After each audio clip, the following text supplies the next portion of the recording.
you.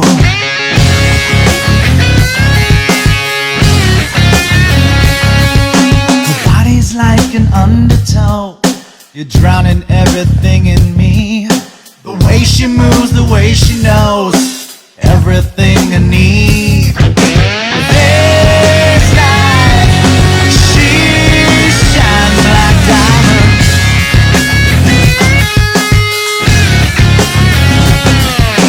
So fine, so high, so low.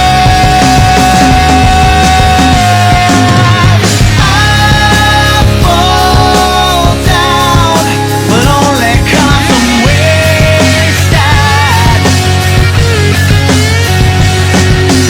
I'm so down with everything she's taken. It's like the more you break me, the more I like to take.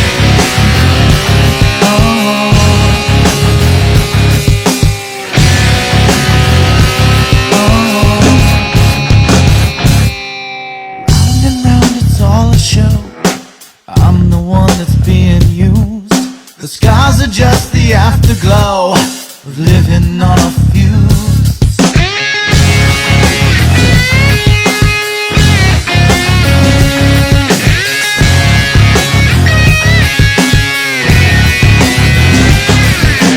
This night, she shines like diamonds.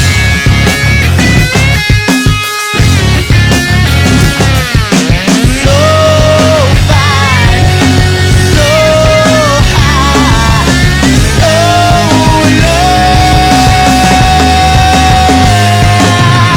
I fall down, but only 'cause I'm wasted. I'm so down with everything she's taken. It's like the more you break me, the more I like to.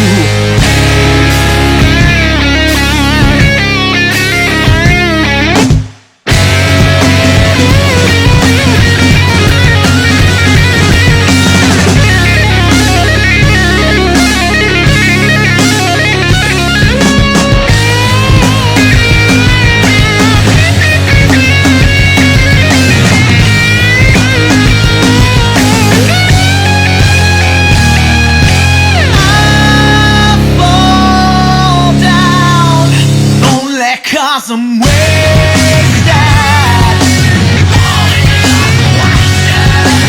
I'm so down with everything she's taken. Like the more that she break me, the more I like to take.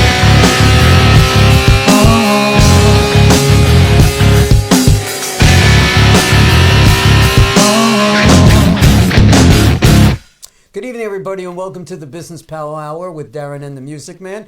I would be the Music Man, and this good-looking gentleman over here in this What do yellow you always shirt. say that? You like the yellow shirt, Yeah, right? This is nice. This is my partner, I got- Darren. Hi, good evening, everybody. Duh. What is that? Wow, I a tripped good over week? myself. I actually had a good week. I'm back this week. You know, nobody really cares if I you know have a good nobody week. cared. Nobody even Nobody noticed cares I was if I have a gone good last week. But I do have to give a shout-out. I have to give a shout-out to the Democratic Party. Because about a month ago, the Dems called us and asked us to change the time that we go on. They wanted to go on at 8 o'clock. And they specifically, actually it was Chuck Schumer that called. And it was about 5 weeks ago. And he asked if we would be kind enough to change and move to 9 o'clock or no, don't do the show I'm for this absolutely convinced. I'm absolutely convinced I'm that telling you. got some kind of brain damage when you had that thing last year. I'm telling you, Really? and he called, Because and then he Chuck Schumer called you. he called me Why would he call you? because we're the man. I'm the music man. So he called, but nobody believes this. So I said, absolutely not. You know, our fans get to see us every single week, Wednesday at 8 o'clock. Right. And So- if you want to do this, you do this when we're off the air. So you go to 9 o'clock, and guess what? They went to 9 o'clock. There you go. And that's your story. And that's it. That's the way it is. What's the matter with you? You don't believe me? All right. So that's it. We got a great guest today. Actually, We got a fantastic guest. I got a new T-shirt. not only that, And you but actually this got is a new the T-shirt, third but time that here- this young but- lady is on. But here's the thing. One is a number. One is a number. One What is does a that number. mean? Is very well. You know what? That's a great question because she gave us this stuff. She gave me this great shirt. Yeah, I It's got got a great T-shirt, story too. on the back of it. Yeah, let's turn around. Maybe people can see it. Well, I don't know go. if they're going to read it or not. But But pull it like this anyway. It blocks my Listen, face. that's, that is a good look. I have for a you. radio face. That's What a are you great, shaking your That's head a great look. Yeah. That's a good look on camera for you. at? That's good. Does it look nice? Is it It looks legible? good. No, they're not Okay. going to read it. I like You can somebody put- to you can call put and it let me down know that they finished reading it so I can put it down. Put it down. Okay. Look at her. She's So just we got this hysterical. shirt, It's a and comedy show. There's a stories Disney show. behind it, but our guest tonight, who is somebody that watches religiously, every week, this is the third time we've had her on the show, and you know why? Because this is the last week of the month, and you know what the last week of the month is, right? It's our nonprofit charity week. That's it. Give back week. Okay, it's our Give Back Week, Mhm. and we said, hey, how appropriate would it be to bring Ilene back on from Pulse Center? And the reason why I did, because Eileen and I belong to other organizations, and I know what's going on. And this is not going to bore anybody that has seen her before. This is all new stuff that is happening. Well, so that why was don't the we thing. just introduce Eileen and Robin? Hi, Eileen. Sound Hi, like Batman Robin. and Welcome Robin. to the show. Sort of. Welcome. How you guys doing this evening? Pulse. good. Pulse Yeah. is the name of your organization. Yes, Pulse I know you're Center. excited to be back here. I am. I Yeah. love coming here. It's fun. Well, she always brings goodies. Look, she brought me Twizzlers. She didn't give them to you. She gave them to me. No, actually, she gave them to me. I gave them to you. So, there you go. Well, there's a story with Twizzlers too. Okay, so wait. So tell us the story behind these shirts. Well, the shirt, the One is a Number campaign that we have, it's actually a website, oneisanumber.org. And the topic came up, the title came up when potential funder said to me, if you want funding and you want to be able to show changes in patient safety and in medical care, then you have to show that you could save lives, that people, if people are dying because of medical errors, then you have to be able to show the numbers. All right, stop 1 second. For the new people that have not been Okay. on before, please explain what Pulse is all about and how you got it started and how many years ago. All right, so Pulse Center for Patient Safety Education and Advocacy is a community-based organization. We focus on reducing medical errors and improving outcomes for patients by educating them in patient safety and how to be an active member in their care. So the studies that come out that medical errors are the third leading cause of death in this country are something that the healthcare professionals usually know about, but the public doesn't know and doesn't know what they could do to improve the outcomes. Oh, why are you doing this? So I started this in many years ago, in 1996, a few years following the death of my son from a tonsillectomy.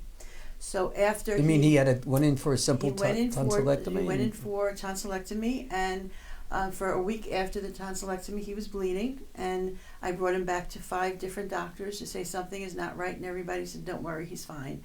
And on the 8th day following the surgery, he died from blood loss and covered in infection. He had an infection also. Oh, that's crazy. So a week after surgery, and the frustrating thing, besides of course the horror of what happened, is that nobody wanted to know what happened, what could have been done differently. And I always felt to this day that if patients and their families had a voice in what they witnessed, what they saw, what they experienced, and what they learned, and if we were all talking to each other about that, we could learn more and improve outcomes. And that's what people don't realize. We grew up in a time where when the doctor said this is what it was, we just took his word for it and lived with it. Mm-hmm. But we have a right to say, hey, something's not right here.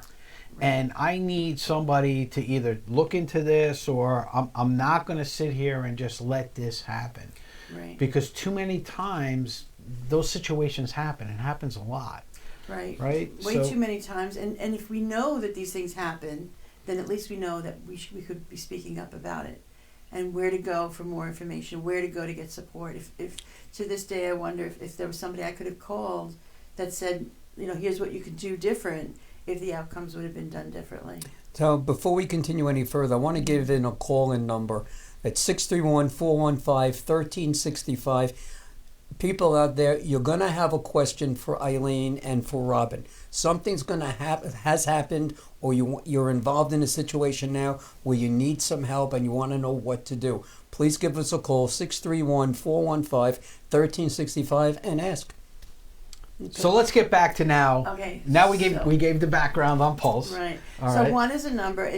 Glad I told the story because it was a physician who said to me, "You got to show us the numbers. Show us how many lives you could save." And I said to him, "If it was your child, is one a number?" So basically, his comment to you was, okay, if the numbers make sense, we'll go forward with it. Right. So one didn't matter. Right, exactly. And how do you prove in what we do? How do we prove that we could save lives? It's you can show how many people die, but it's very hard to prove when something goes right. So how'd you do that? We still haven't. I'm sorry? We haven't. Except when we talk to people who have taken our classes and our courses and our workshops. So you are doing and people, we do. Right. But we, if they use what they've learned from our educational programs and things go right, then we want to be able to say that. Right, but if it goes right, then the doctors say, well, nothing was going wrong anyway. Exactly. So we had full control of it anyhow. So it's kind of like you're between a rock and a hard place and trying to prove your point. Exactly. And that's So always been our challenge. it's a difficult thing, but you keep doing what you're doing because you know you're making a difference. We know we're making changes and we're making a difference, yes. So we have a great story on the back of the shirt. Okay. So you want to tell the story about the back of the shirt? It's not a secret story, but Right. it's out there. It's the Starfish story, and it's a story about a young boy on a beach. It's on our One is a Number website. The author of the story, and it is a young boy on the beach who is throwing starfish. There's millions of starfish on the beach, and they're all washed up, and he's throwing them back in the water one at a time. And the man comes by and says, "What are you doing?" And he says, "I'm throwing the starfish back, so maybe they'll live." And the man says, "Well, it's not going to matter. Look how many there are." He says, throws one in. He says, "It matters to that one. And if we could do one at a time and save lives one at a time, then that matters." Yeah, absolutely. That's what you're about, right? During the break, I'm going to put that story up on Facebook so everybody can see it. Great. Thank you. All right. So let's introduce Robin. Robin, Yes. Hi. Hi. Welcome. Welcome, you. Robin. And How are you? Thank you. I'm fine. And Robin is you play an integral part in supporting Pulse. Yes. So tell us Are your you an involvement. officer in the organization or such? I'm a volunteer. She's an advisor. We have advisors. We have board members. We have advisors that we go to for support. And she's actually chaired our symposium for a couple of years, quite a few years. So Robin, tell us about your involvement in Pulse and what you contribute. Well, I guess I met Ilene a number of years ago, 7-8 years ago. I was actually volunteering at the time, and I was introduced to Ilene. I was a patient volunteer. Is that what you do for a living? No, I was a patient volunteer. Okay, so what do you do for a living that would make you be a patient volunteer? What do I do for a living? Well, I'm a nurse by background, and I work in the quality and safety department in a healthcare institution. Okay, Gotcha. so is that what got you? How did you get involved with Pulse? No, I was a patient myself. Okay. Many years ago with a cancer survivor, and I had been asked to volunteer at the organization, the hospital, and I was doing that, and that's how I actually came to meet Ilene. It wasn't through our professional relationship; it was because I was a patient myself, and I was very, very interested in what she was doing. And then, coincidentally, my line of work is patient safety and quality management. So you really it just kind of like blended really well. You have a good education behind you in helping And experience. others within this organization. I have a very unique perspective, right? Because I've been through it as a patient, Right. And it's also my profession. Right, so I you've can been- really so relate you see it to from both sides. Absolutely. You see it from Absolutely. the healthcare side, Yep. the organizational side, the doctor's side, so to speak, and you also seen it from the Yep. I understand the systems, and when I myself was a patient, I was in the hospital for about 6 weeks, and had more than one error, that I Right. encountered, and it was a very interesting kind of place to be, because you realize, like, I have this knowledge, but yet, I'm a patient, and I was kind of like exposed to everything else every other patient is. So As a nurse, do you very have a interesting. specialty? besides the quality and safety, which is now specialty? Yes. Currently, my clinical specialty is working in radiation oncology and radiology, but again, not in clinical practice. But that's the area of my focus in patient safety. Okay. So, all right. Do you remember question? when I called you last year when I was in the hospital and I said that there are 2 nurses that would love to talk with you? I don't know if you remember that or not. Faintly, yeah, sure. Yeah, and I know they never eventually called. Like, I think they got a little nervous that management, might find out. But when I told them, as I was laying there, and I told them about you, they said we would love to talk with us. So even nurses are seeing what's going on. I mean, these are RNs that and I was in a serious ward that see stuff that's going on that shouldn't go on. And that's why they wanted to and chat. we're all about solutions. We're not going to come and gripe about how bad the situation is. We have things to do to make improvements, but what we do is from the community and the patient side. And that's the words aren't being heard from the patient's experience. There's no place to share that information other than other patients. Do you establish protocols? No, you mean for what a hospital would do? No, what we they shouldn't do. Well, we can't try to change hospitals. We don't try to change the hospital policy. We want patients to know what their rights are. The first thing we do in our classes is go over the patient's Bill of Rights, because really nobody knows what's in it, and it is our rights. Whether you use it or not, we should know what it is. So you help interpret that document, because I've seen that document. They hang it on the wall. You've seen it recently. You read it and you go, "What does this mean?" Right. And that's a lot of it. A lot of people walk in. People are afraid to say something. They're afraid, and we're very vulnerable. Remember, if you're not feeling good, and that's why we work with families. The idea is that if I go to a hospital to visit a patient because there's a breakdown in communication, I'm working with the family because I'm going to leave. And it's really the family that wants to stay. They want to be able to do the right thing. They want to have this relationship. The healthcare professionals want to have a good relationship. They want good outcomes. In I don't know any cases where they don't.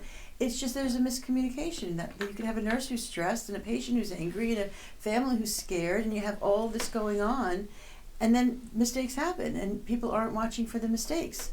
So if we could bring all that together and really focus on the patient care, in a reasonable way, we could save lives. We could improve outcomes, and everybody leaves happy. It's the whole purpose of Pulse is to save lives and actually educate. Improve patient care. Exactly.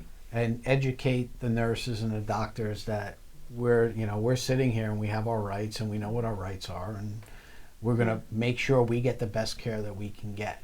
And one of the really important things that we do at Pulse is that through that education, we are motivating patients to want to participate with their care team and to become a part of it, and to break down those paradigms of I'm having care done to me as opposed to I'm helping to care for myself. Right, goes back to what I was talking about before. We grew up in a time where when the doctors and nurses came in and they did something, you just took their word for it that they were doing the right thing and not questioning what they were doing. No healthcare worker ever wakes up in the morning saying, I'm going to go in and hurt someone. Right. Everybody is in this field because they want to improve patients' lives, and but mistakes happen. And mistakes happen, because everyone who works in healthcare for the most part is human, and right. Our goal certainly from a professional side is to take those mistakes and learn from them, but most importantly protect them from reaching a patient. Right. What we do in the science of quality improvement and patient safety is to try to identify what we call the near misses, things that don't actually hit a patient, but have the healthcare staff and the professionals say this could have done some damage. How do we fix the system to prevent that from happening again? As opposed to being reactionary and saying someone died, what do we do? Right. So we're really working to make it a learning environment, and you can't have that without a patient, and you can't have that without the patient's voice. And you can't have it without the participation of everybody. Absolutely. Including the family, because sometimes the patient just can't do it. So what we're going to do is we're going to take a little break right now, but when we come back, we're going to talk about the education that you guys have and how people can get involved in that. I want to talk about your new things that are going on too. Right, we got a lot of new things happening, and we also want guys. If you want to call in, you got questions, please do not hesitate. 631-415-1365. Don't be bashful. Call. And we'll be back right after these messages.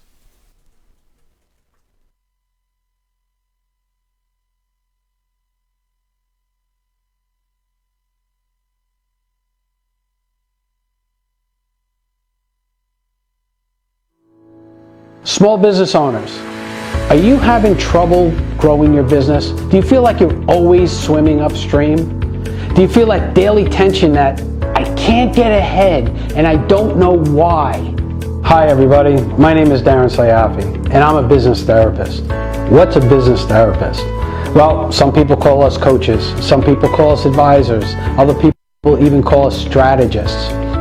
We take a vested interest in you and your personal development as a person and as a business owner to give you the tools and structure that you need to take it to that next level. So don't wait. Give me a call today for your free consultation and let me show you how you can help yourself.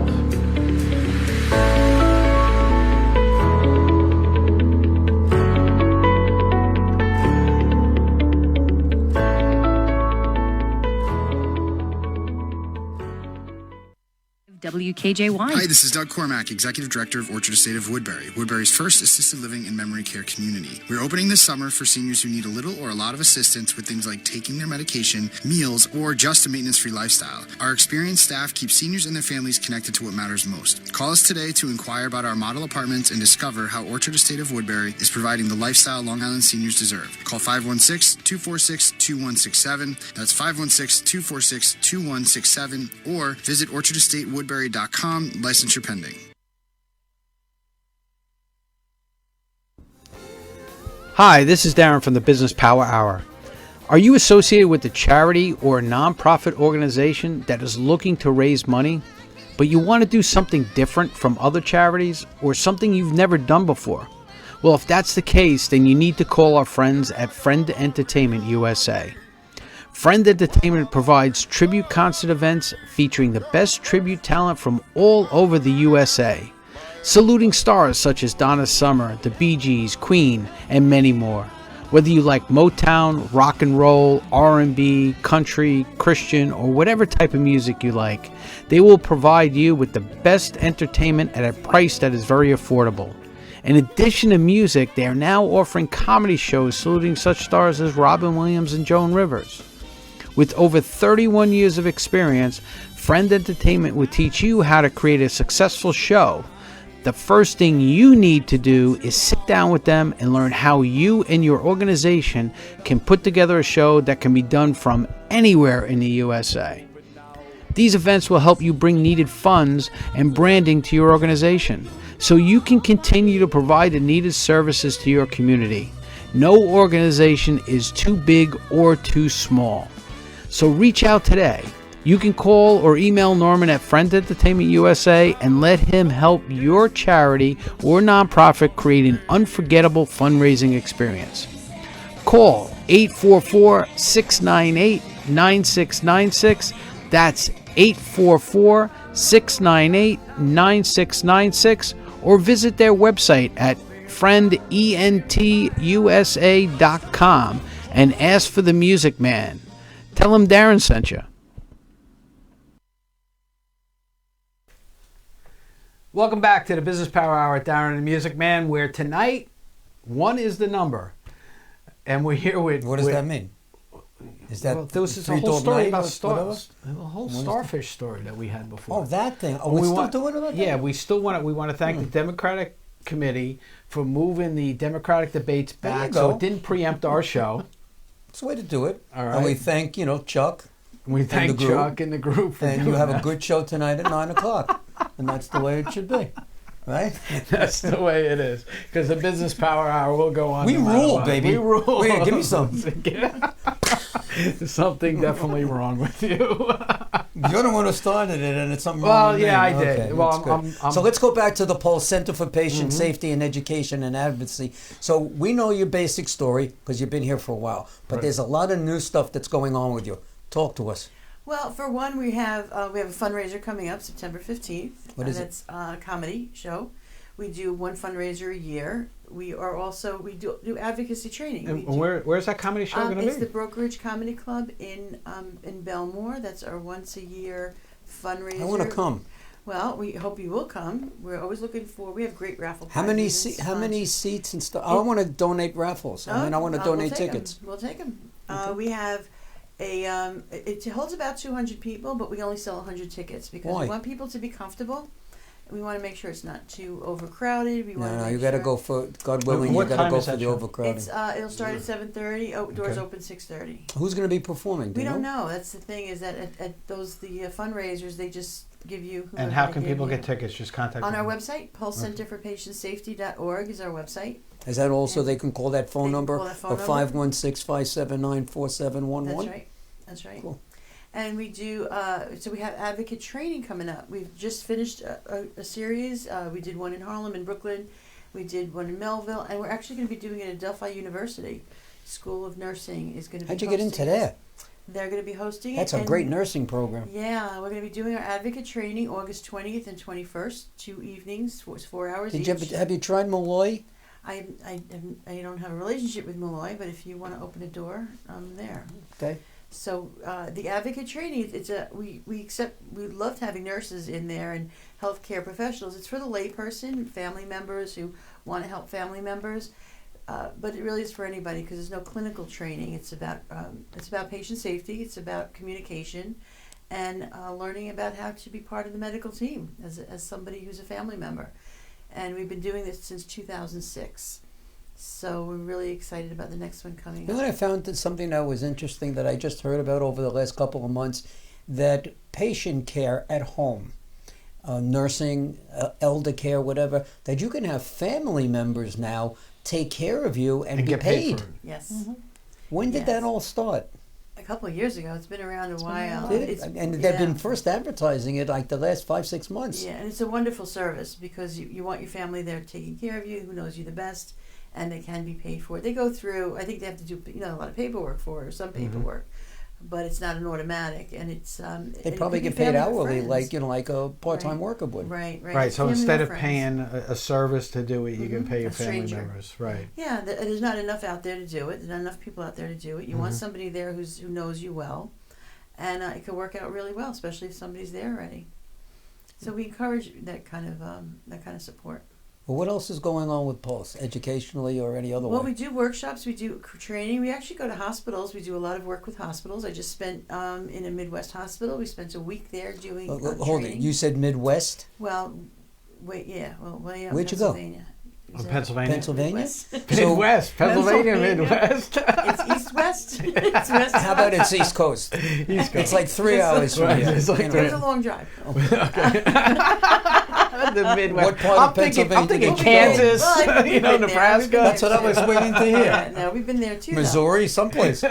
We do training of health equity and bias in healthcare. How'd you get that gig? That was a project I took on in 2010. I got a full scholarship with the American Hospital Association and the National Patient Safety Foundation. I got a year-long training in patient safety with the American Hospital Association, and I had to choose a project. I was only the second non-medical professional to get in there in that program. Wow. A full scholarship, fully paid. And the project that I chose to do is to work with groups in the community, specific groups of people, talk to them about patient safety, and then find out from them what it's like to be them as they go through the healthcare system. And that really focused on people who are transgender, people who are people with disabilities, mental disabilities and physical disabilities, people with diseases, HIV and lupus, and young teen mothers. So different groups of people have unique needs and vulnerabilities. And there when was a they course use- for this. I developed it. You developed it. Right, I developed this program and spent years, the full year was the training in patient safety. And then actually Robin co-chaired the conference that we just did that focused on the LGBTQ community, people with Alzheimer's and dementia, and limited English proficiency, and the similarities of bias that they experience in healthcare. So you get a certificate for this, or a diploma, or something? Well, you just did a training, right?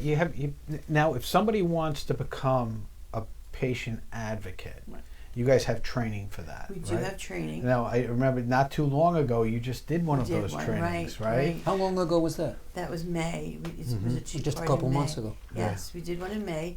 It's a 2-part, 4 hours each, 8-hour training. Myself and Beverly James, who's one of our board members, a registered nurse, did the training. and people get a certificate for that. And then if they are going to go and become a patient advocate, we don't hire patient advocates, but we will support them for years to come in their mission to help. How many advocates do you have in the organization? Well, we don't hire advocates. No, I'm saying, but how many? How many have you trained? How many have you trained? Right. Probably a couple hundred. I would say a couple hundred. Since 2006, we're doing this. And And it's And not this just is all for, over the country? It's not just for those family members. I mean, you can advocate for. Yeah, you can start a business. We're hoping people will start a business. Come to our training and hang a shingle, because there really is no other qualifications for being a patient advocate other than you're willing to do it and somebody might pay you for it. So if you're a little nervy and you got a big mouth, then you could be a good patient advocate. Actually, we teach you how to not have a big mouth. That's the difference. That's me out. You're out. Yeah, we actually We just take out eliminated that Norm piece from of that from that possibility Yeah, there. we take that piece out of there. You know, well, so how many people have actually come to you and actually started a business like this? I know that we've trained quite a few advocates that are in business, and it's very flattering because they've been in business for a while, and they've come and they say they learned so much. And we encourage what we call experiential learning, so people share their stories and experiences, and we learn from each other from our experiences and improvement. Excuse me just 1 second. I'm getting a call. Is that Chuck Schumer? Good evening. Can I help you? It is, but you're calling on the wrong phone number. Yes, Norman, the number I was given is not in service. What is the number I need to call? 631-415-1365. Is that the number you were given? No, I was given 451. Okay, it's 415. Thank you. So we got a special guest who's calling in I don't right know now. if it's a special guest. There's some guy who got Well, my we phone know number. it's a special guest. I know it's a special guest. Well, I know You might it's a not special know guest it. too, so play along. Well, look, it could be Chuck. Chuck Schumer's. It could be Chuck. calling in. Actually, he just has a few minutes. He must be in makeup by now. I don't think Chuck's in the debate. He's not running for president. Well, he's there. He's going to be on Well, screen he might, someplace. yeah, well, you know, he'll be there supporting. Maybe Pelosi. whoever. Who knows? Oh, wow, we got a phone call. Oh, surprise. Good evening Robin and welcome Williams. to the Business Powwow. Hello. Who's calling? It is the spirit of Robin Williams. How are you? Norman, my friend, how you doing? Okay. Who is it? Sorry, Is it's this Roger really Cabler. Robin? It's Roger Cabler. How you Hi, doing? Roger, how are you? Hi, Roger. Welcome to the show, Roger. I'm pretty good. Let me I'm introduce. doing okay. Let me introduce Roger to the world. Roger Cabler is the star of our show Saturday night, which is going to be at North Shore Towers, which is a tribute to the one and only Robin Williams. And here's the flyer if you folks have not seen it. We're going to be there 7:30 at North Shore Towers in Floral Park.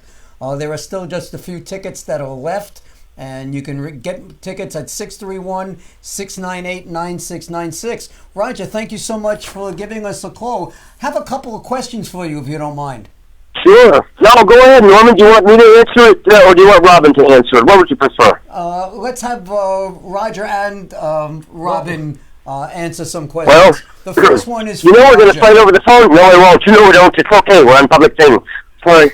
Okay, go ahead. Okay, the first question is, how long have you done stand-up? Yes, dear. Hello there. What is it? How long have Yes. you done stand-up, Roger? Me, stand-up, night since I was 18. Since I was 18 years old, the first time I did stand-up, somebody had an epileptic fit in the middle of my act. I thought it was a heckler, so I kept going. And then the ambulance came, and I realized this is not a heckler. That's how it started. That's the truth. I have it on tape. It's pretty certainly wacky. believe you. Now, as Robin, how long have you done Robin, and what made you do Robin? Well, you know, I saw Mork and Mindy when I was 17. No. Oh, specimen, let's do this now. And I'm like, oh my God, that's me. I felt like the total connection to this guy, and I've been doing Robin since I was 17, and I'm using my friends. And, you know, ever since then, and it's been 40 years later, and I'm doing it for a living. I do a whole, you know, Robin tribute. That's terrific. It's a crazy, wild ride. It's really a rocket ride. Hey, It's a lot of fun. Roger, this is Darren, Norman's partner. What other? Hey, how are you? Good. How are you? Yes. Do you do any other Okay. impersonations other than Robin, or is Robin your you know, the one? Oh, yeah. The whole second half of the show, I think that's the format we're doing, is I'll do a whole bunch correct. of time as Robin, and then we take a little break. I mop my brow. And then I come out and do stuff like Godfather, the musical, which is a little bit and Overactors Anonymous, which has Robert De Niro and Joe Pesci and a bunch of other guys. And it's a really quite a fun-filled evening. It's a lot of different people, and I get pretty mixed up by the end of the night. I promise. It's a blast. You've never been out in Long Island before, is that correct? I say again, Long Island? I've been what? Long Island, as in New York, as in where you're going to be Saturday night. Am I going to be in Long Island? Oh, yeah, Saturday night, Long Island. You know, they got me going everywhere. I was in Los Angeles last night. I'm going to be in New York in a couple of days, and then I got to go to Phoenix, so I'm really mixed up. I don't know. Right now I'm in Boston, hiding in the woods in my car. And, yeah, I guess I'm going to be in Long Island. What do you want? It's going to be all right. These are my people, the homeland, the promised land. Are you Jewish? Now, are you Jewish? There are people that are yes, in this one of the room. tribes. Come on down. There are people in this room that are going to be listening to you and watching you on Saturday evening. Tell us a little bit also about the movie that you're doing. I've seen your trailer. It's posted on my Facebook page. How did you get this part? Well, I cast myself, basically. This is my story, Norman. When Robin cast, something hit me really hard, like, hey, I'm not done. Come on, let's go back to work. And I started the show that you guys are going to see. And then a couple years after that, I said, I really have to make this into a movie. And the movie is about an artist named Oliver who feels he may be possessed by the spirit of Robin Williams, or he's crazy. In any case, he feels that Robin's telling him he wants to, he drops back down to earth and he wants to find a comedy stage as soon as possible. So Oliver, he works through Oliver in sort of a channeling way. He gets back on stage, and that's what this audience is going to see. It's not just a show; it's a seance. But it's really upbeat. It's really a lot of fun. We don't get morbid and sad. It's like visiting the set of Mork and Mindy and all that craziness and all that fun. And it's a very good-hearted show. But the movie is based on the stage show that these people are going to see and how it came about. And we just started shooting this month, and we're shooting in July and in August, and we'll be shooting the next 6 months off and on. And it's really a tremendous production, and we've got a lot of people excited, including some of Robin's friends who heard about the project, and they're going to be in it. I'm still trying to get Billy Crystal. I'm still trying to get Bobcat Goldthwait, but I've got Rick Overton, who's a great friend of Robin's and stand-up, Mark Pitta and Chris Barnes, and these guys and I are going to all do a scene where we're improvising and getting crazy. Will Mrs. Crazy, baby. Will Mrs. Doubtfire be there in Long Island on Saturday? Oh, certainly did, but I've got to put on my rubber bits and pieces here. I can't just show up with a hairy chest, you know. That's great. Yes, we'll be there. Well, I don't have the wig and the makeup and everything, but I have some movie glasses. And what happens in the show is she gives Robin a timeout when he gets naughty. She's like, oh, dear, wait, go kick you for timeout. What? Well done. Oh, it's just pee-pee cocky here. And she gets him to fly straight. You know, she gets him to say, don't come here for a reason. You only come here to do naughty. And so he delivers a message, which is very loving, and she gets him to kind of fly straight. She has a very good role. But all Robin's characters are in this. Will Popeye be there too? Roles and, yeah. Roger, will Popeye be there also? Popeye shows up. Yeah, we need to dose the masculinity. Wow. And Mark and Mindy and all these little friends with him. Yes, it's incredible. That's right, baby. We're all going down. Don't be afraid. It's only one man, but it's a lot of perspiration. With me deodorant. Oh, it's okay. Yeah, just you pop the cork off and the genie comes. You know what I'm saying? It's really like watching the genie and all these characters. And I believe me, it's exhausting. I can only do about 2 shows a week, and the audience needs a nap too afterwards.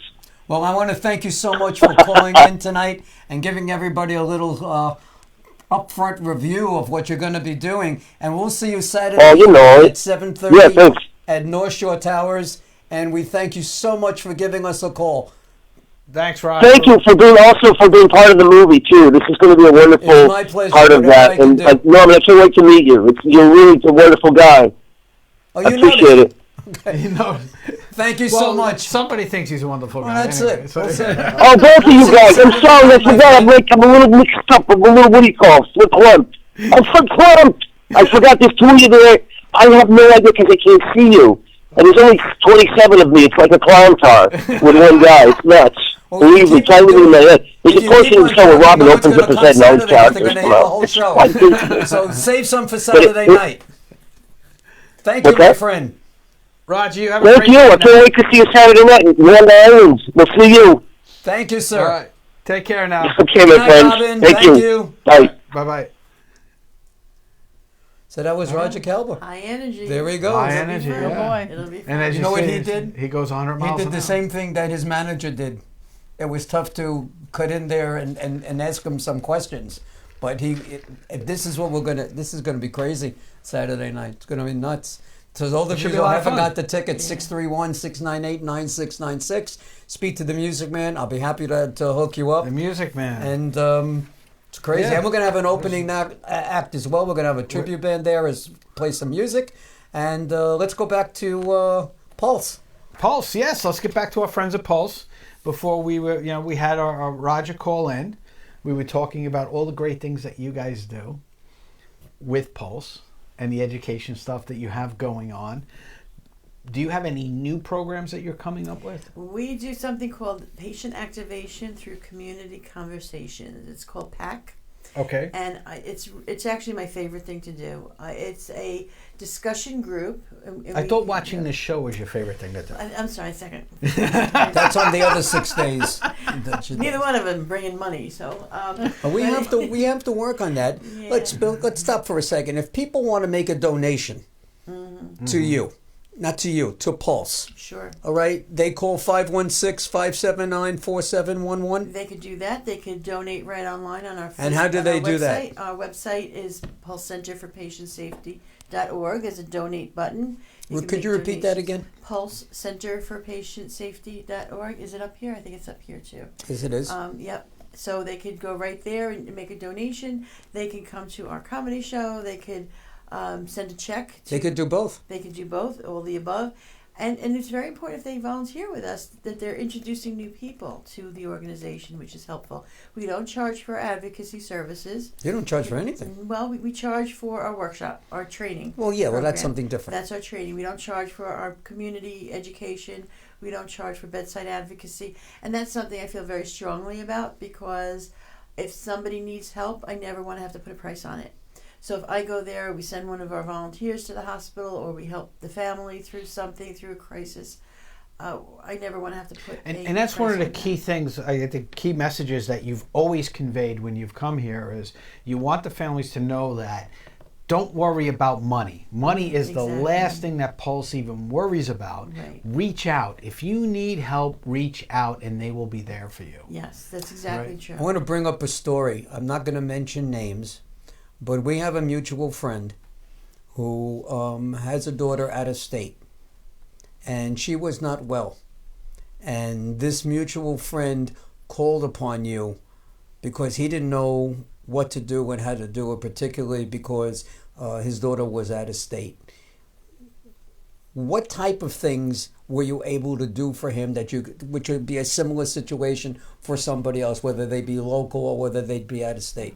Well, for somebody out of state, for instance, the one thing I'm going to do, I can offer to do, remember, I don't want to take away from the family. I will tell them what I might be able to do. So if they're out of state, are they going to go visit? I'm going to make a connection to the hospital or where the patient's going to be. Who's the person that we can make a contact with? And let's say a kind friendship type of relationship. So is there a social worker there? Is case managers? Are there patient relations officers there? Who's the people that helps families out of state? Make that connection and then ask them what do families do when they're out of state. And in this case, they were able to give me a long list of hotels. I was able to start calling the hotels, find out how far they were from the hospital, if there's free parking, if they have a refrigerator, the things, and then make a chart for the family. So that you were looking for a hotel room for the patient? For the family. For the family. For the family. So you were making those arrangements for them that they just didn't have time. They're just so worried they didn't know what they're to not thinking do. about. Exactly. So this isn't a safety issue, and we usually don't get involved in that type of thing. But there's a lot of things that I get involved with because it's always a learning experience also. So even billing, like we don't do billing, but I will take on a complicated case and follow it through because then I have the experience of what a sick person is trying to do when it comes to billing. And I know how to support them, and I can teach the family to do it.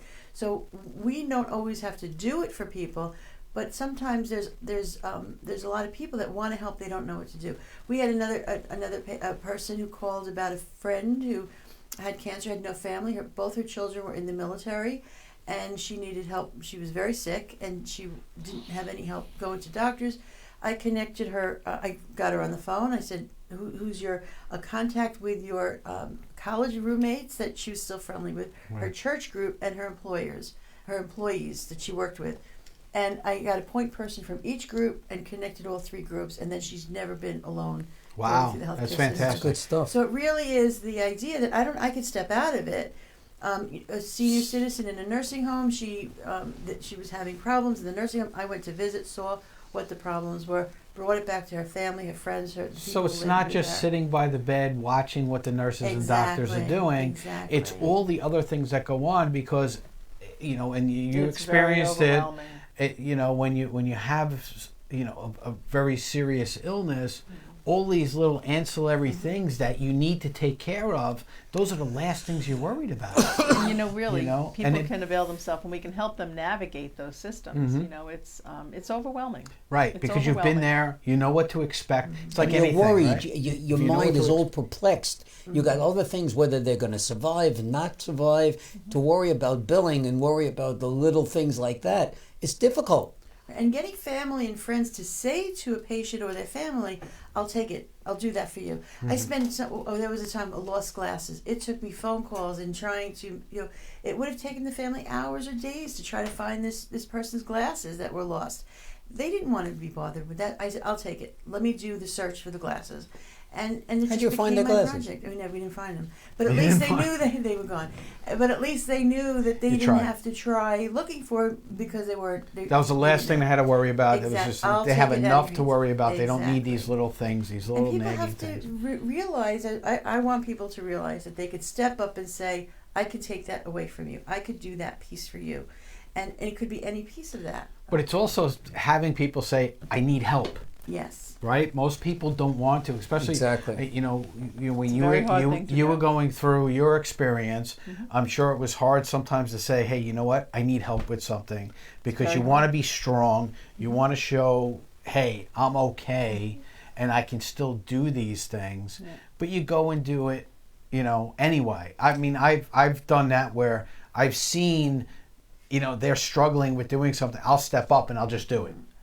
And I won't even, I'll just go and do it. Right. And you could see the relief in them saying, knowing that, okay. That someone's going to help and take yeah, over. I somebody won't help me. encourage a friend to say, "I'm going to go clean your bathroom and clean your house," but I will encourage friends to take up a collection and hire a professional to do it. Right. Because it's very embarrassing. Somebody does not want their friends cleaning their house, going in their refrigerator, doing their shopping. Right. Right.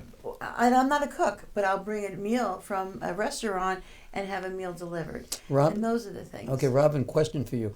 When you were having your illness, the nurses and such didn't know that you were a nurse when you first came in, correct? Well, Until you told them. you know. Did you they begin treat you to- a little differently at that time, being that you were aware of things? Because in my situation, once my wife walked into the room, and my wife's an RN, and she said certain things and whatever, it was a totally different world. Yeah. They knew they weren't going to screw around. She's worked emergency. She's worked in every which place And that she's you can. tough. And She's tough. Yeah. when it comes to me, and I'm very, very lucky. I mean, the woman loves me. Why? I have no idea. Yeah. But she does. I've been questioning But that she too. would go every morning at 6:00. She's on that phone, change a shift, speaking to the doctors and speaking to the overnight nurse to find out what went on.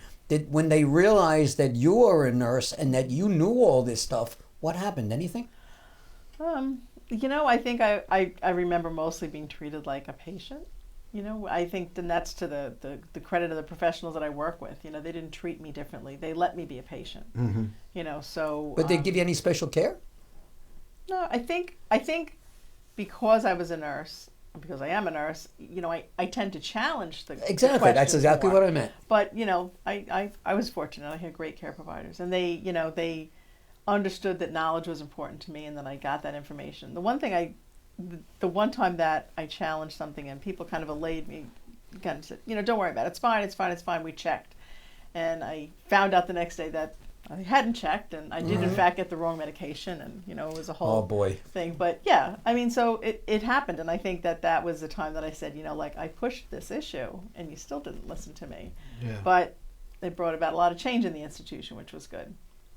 So, I mean, is that a common thing? Like, as a nurse, now being on the other side, as a nurse, when you were, on that other side and somebody was trying to tell you how to do your job, did you get a little defensive and say, I know what I'm doing, I don't need to listen to you?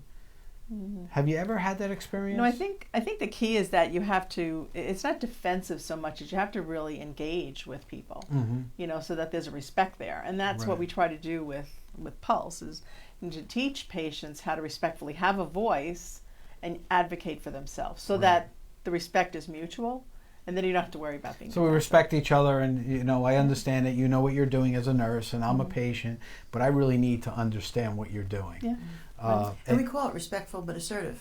Right. This is the behavior that we teach. In your experience, and Ilene not being a nurse, in your experience, do you find that that's a difficult respect to gain with certain people? I don't have a problem.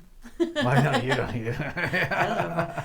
And because I'm not trying to I don't tell the nurse what to do. I never tell nurses what to do.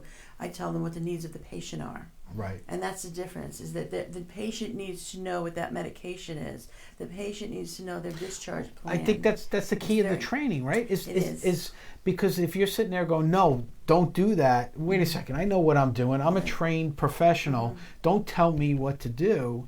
And you kind of get into that. We don't tell the professional what to do. We and don't that's the key to the Pulse training. Yes, exactly. Right? I used to call my wife when they wanted to give me some drugs that I didn't know what they were, and I wasn't getting. They were giving me not the generic names, but these crazy. I said, "Well, what does this do?" Well, yada yada yada. Hello, what is this? She says, "Don't take it." She says, "Let me speak to the nurse." Whatever, and they were. I didn't know that I didn't have to take it. That's part of the patient advocacy. Exactly. I didn't know. That's the thing too. We think we're in the hospital and they come in with a drug. And that we have they to gave take you the drug. wrong medicine. What did you say to them when they gave you the wrong medicine? Well, I called my physician and I got an apology. And she survived it. That's and the I difference. survived it. There that's are exactly millions of deaths that happen because of the wrong medication. People die from that. People come out even worse. The story with who's the guy's the kids got the twins. Dennis Quaid's story. His twins survived a massive dose of medication, but years right before that, in other hospitals, babies died from that same era. The same mistake was happening. Those babies died. In this case, they survived, and that's when changes were made. They weren't made when the other babies died. Were they made? Were they changed because it was Dennis Quaid? Because it was Dennis Quaid, and he got publicity out of it. But he was able to make change. It's a shame that it has to be the squeaky wheel, Absolutely. and Dennis Quaid, being the person that he is, had the platform to be able to And take thank this to the goodness next for that. level for that. Right. And like you said, thank goodness for that, because someone like you or me don't get the same type of publicity, so it's kind of like swept under the rug. Right. I have a tremendous amount of ideas for change that could happen, that could make changes. Where do we have the platform to make those changes? Well, who do you need to meet to help make those? Let's put it out there. Maybe there's someone out there. He's good friends with Chuck. He can Chuck. We can get you right into Chuck. I got 5 minutes before they go on. So. I can reach him. I can do whatever. Just the issue tell the world is what you need. We need to be able to make a patient resource center for patients to be able to go and get the training, get the information, collect information, and become educated patients. When we leave a hospital and we go into a nursing home, we need a place to go. We don't know where we're going. We don't know how to choose a place. The information is out there. It's scattered out there, but it's not accessible to the patient. Does a hospital want people to know so much? Well, they have other things to do, so I don't know if it's a saying, want. could you take a room in a hospital? Would they give a room or a location or something to go and do that? Again, Or they don't want them to be educated? It's a great idea. I'm sure everybody would love that. Who's going to fund it? Who's going to run it? Who's going to? Unfortunately, it comes down to those things, right? It's not a priority. It's never. What I'm looking at, they don't have to fund it. They give you the room in the conversation. But then you do the same thing that you're doing, but you got a so I'm going to put my location. accounting hat on now.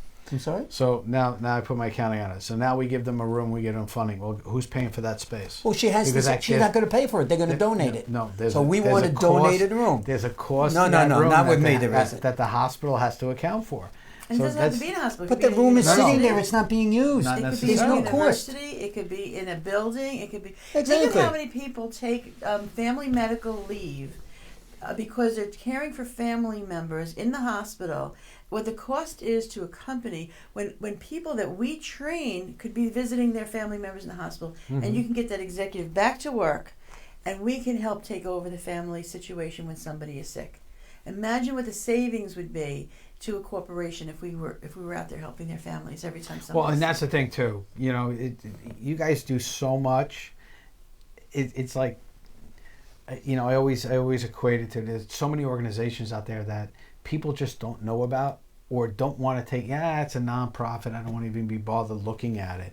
That, like you I get said, that a lot. can be.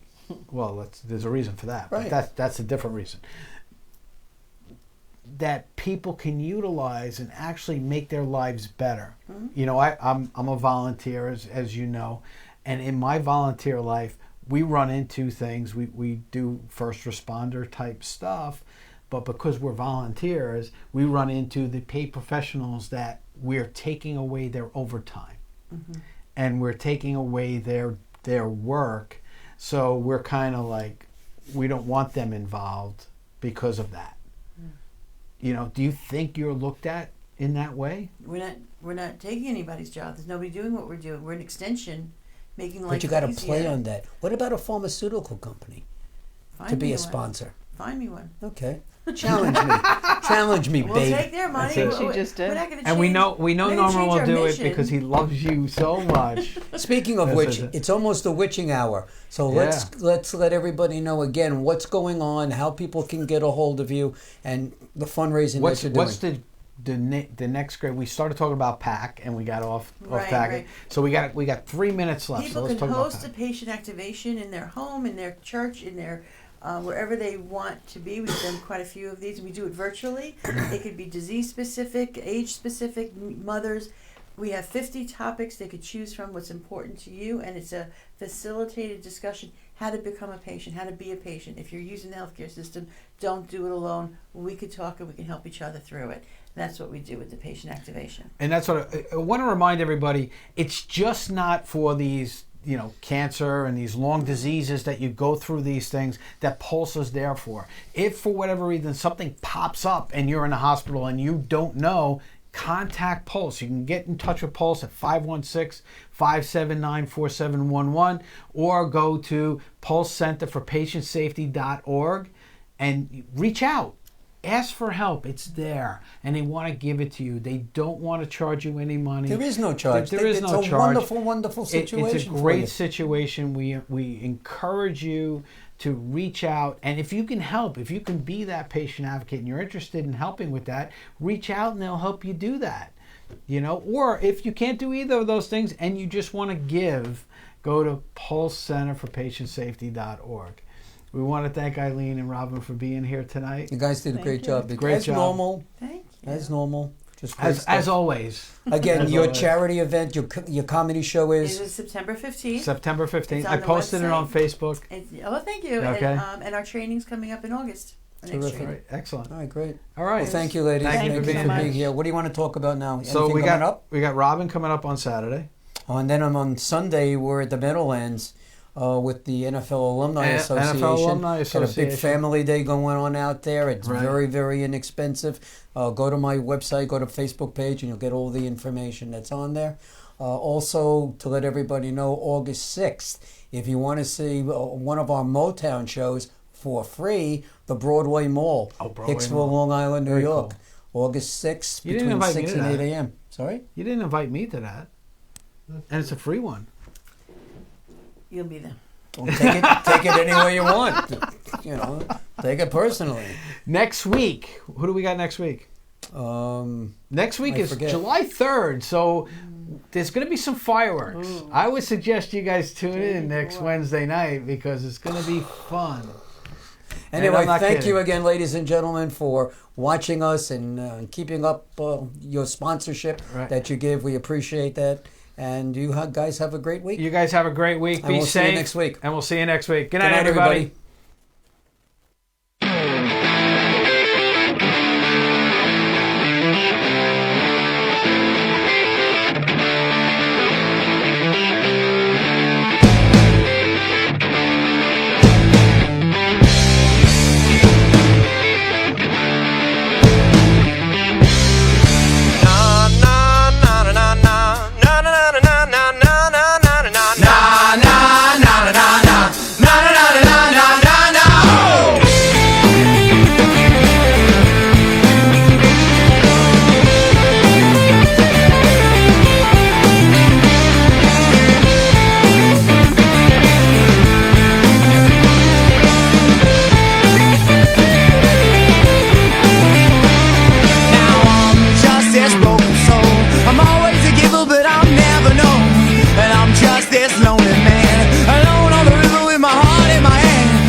They're all dead. The lines held up inside my head. I left here like a broken man with no idea of where I stand. Oh, my mind clear.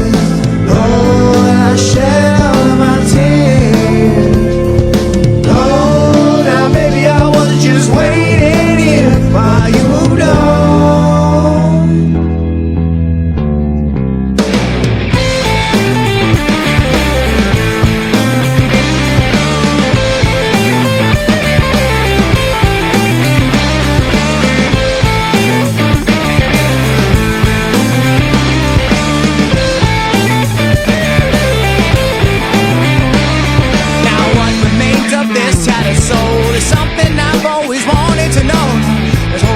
Security, this newfound freedom you kept from me.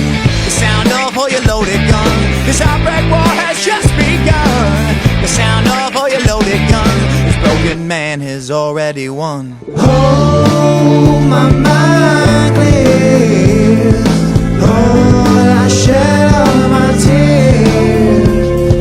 Oh, now baby, I was just waiting here while you moved on.